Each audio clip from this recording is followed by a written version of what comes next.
counters when you're doing maths. What else can you use? Well, on the table here in front of me, which you can't see, I have a huge number of different things I'm going to share with you now of different ways that you can teach number without using just counters. We've all used counters. I really like these little seashells that came from, oops, daisy, they came from the cheap shop. They feel really nice. And we use lots of counters in our class, lots of different shapes, lots of different sizes, sometimes just circles, see-through circles, heaps and heaps of different ones. But that's a really standard thing we've used in maths for many, many years. Something I really like is these double-sided counters. So if you can see on this side it's yellow, right, on red, and on this side it's yellow. I was looking at the other side. So double-sided counters are great because you can show the kids and you can say, okay, so if I've got 2, maybe you can see that, and 1 more, then I can see that I've got 2 and 1. And it really helps to show the children how you can add different things together but using the same materials just by flipping them over. It's a really good little tool. They're not very expensive. They sell them in lots of the educational shops. So that's something you can use to move on from using counters.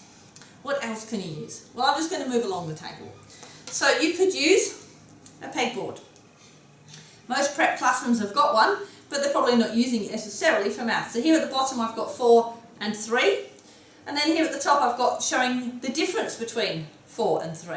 So I could say, you know, what's the difference? Well, it's the difference of 1, or I can add these ones together. You can build lots of things. You can actually build multiplication arrays on these too to help explain multiplication. So pegboards are great. Really like bead strings. So this particular bead string is organised in groups of 10. So I've got 10 red ones, 10 white ones, 10 red ones. So I can practice counting in tens. I can practice making a number. So I want to make 43. So I'm going to go 10, 20, 30, 40, and then I'm going to go 1, 2, 3, and I've made 43 with my bead string. So I really like bead strings. You've probably used the MAB blocks, or sometimes they're called deans. I'm not quite sure who named which. So we have the 10 sticks and we have the ones. You can have hundreds and thousands as well. I just can't hold them all in my hands. So you can use those for place value. It's also really good if you want to add on 10. So in my hand I've got 5, so I've got 25 here. If I add another 10, then I'm going to have 35. If I add another 10, I'm going to have 45. If I take 10 away, I'm going to have 35. If I take 1 away, I'm going to have 34. So it's really good for manipulating numbers, adding 1 and adding 10 and subtracting 1 and subtracting 10. So that's probably something you've used. Cuisenaire rods. Now, oops, everything's falling off the table. These are something I used at school. So each stick is worth a different amount of numbers. So this one here is worth 10. And it's actually the same size as your MAB block. So they're exactly the same size. But each number has a different one. So here I've got 2 yellow ones. Well, 2 yellow ones go together. And you can see that yellow one is worth 5. So I can put a yellow one next to a yellow one to make 5. So I can show that 10 is the same as 5 and 5. I could grab this green one and hold it like this, and I think this is the right one. Okay, so I can show that the green one and the brown one don't make 10, but the green one and the black one do make 10. And I can use these in lots of different ways for adding, for comparing numbers. They're really good for multiplication later on because you can go, okay, so this is worth 7 if I had 2 of these, if I had 3 of these, if I had 4 of these, how many would it be? So they're really, really cool. Then there's 10 frames. Now you may have used 10 frames, I'm hoping you can see that. So we've got a box here with 5 along the top and 5 along the bottom. So the children either learn that we're going to fill up 5 along the top and 1 here makes 6. So that's one way it can be used. Or it can be done what we call pairwise. So we go 2, 4, 6. Both are correct ways of using the 10 frame, just a different way of using the same resource. But children can see that if I've got 6, okay, how many more do I need to make 10? If I've got to add 5, well, I'm going to end up with 1 over, that's going to make 11. So it's a really good way of helping them to learn those derived facts, which is an area that students get stuck on, and then they continue to count in ones, but we need to move them to derived facts. So here's one where I've filled in 3. So you can see 3 on the top, and then you can see the rest are left blank. So I can see that 3 and 7 make 10. But if I wanted to add 3 more, I could put 3 along here, or I could go 2 here and 1 here and make 6 that way. So that's a good one. You can also extend that to use what we call 10 strips. So there's 5 in one colour and these ones are slightly darker here. So 10 strips are great because then you can start to expand your 10 frame into bigger numbers. So I can have 10 and another 10 and another 10. And then maybe I have 3 coloured in on one of these to make either 23, or if I add another one to make 33. So 10 strips are another way you can extend the place value. If you're fed up of using MABs, you want something new to use, you could use 10 strips. What else can you use? Money. Now, money in Australia isn't actually as easy as money in the UK, because in the UK we have 1 pence and 2 pence, and they're really, really useful because they don't cost much. Whereas if you're going to work with $1 and $2, that's obviously a little bit more pricey for the teacher to organise.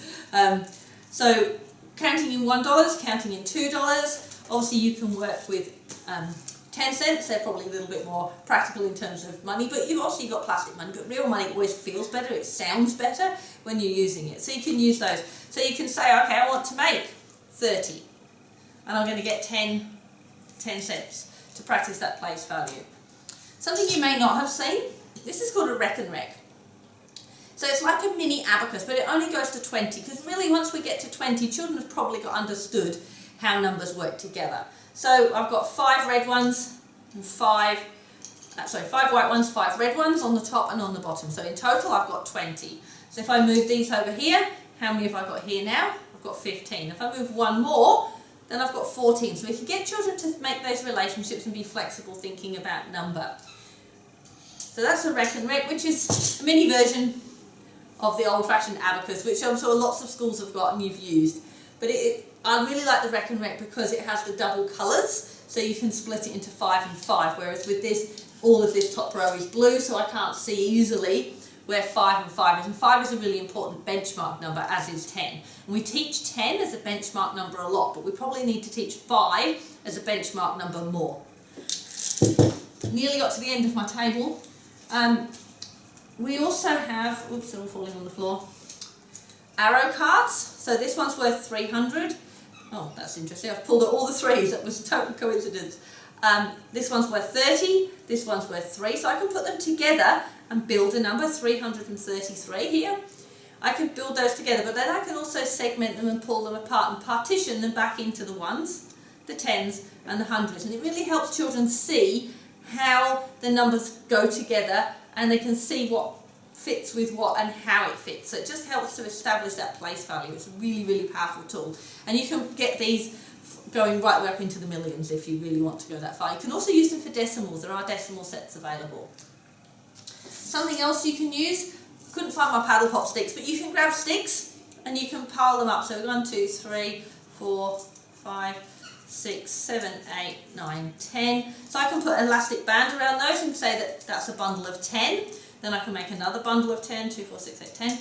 So then I've got 20, and I can use those in bundles as well, because then I can undo those. That's really good when you're doing maths, when you're doing subtraction and you've got to work out the fact that you've got a 0 or a number that won't work because it's too big compared to the one at the bottom.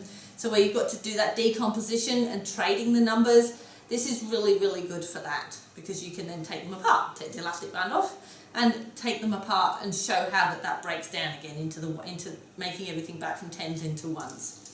So that's a really good one. Oops, then falls off the table. And this is the last one I have on my table. And this one I hadn't seen used for a while. But you can see that you can balance the numbers to show children what the equal sign really means. So on this side, I've put 2 weights, both on 2.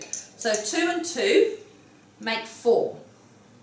So I can use this in lots of different ways. So for example, if I just put 2 up to 3 and 3 makes 6. And they would balance. Or I could go 1 and 5 makes 6. Or I can go 2 and 4 is the same as 6. So it really helps children to see how numbers are equal and how we're using a balance instead. Sorry, my hands aren't very steady, that's why it's not healthy. So I hope that's given you a whole load of different ideas on how you can use concrete materials to help you explain and practice number. I'll put these in the blog post with some pictures to help you as a reference.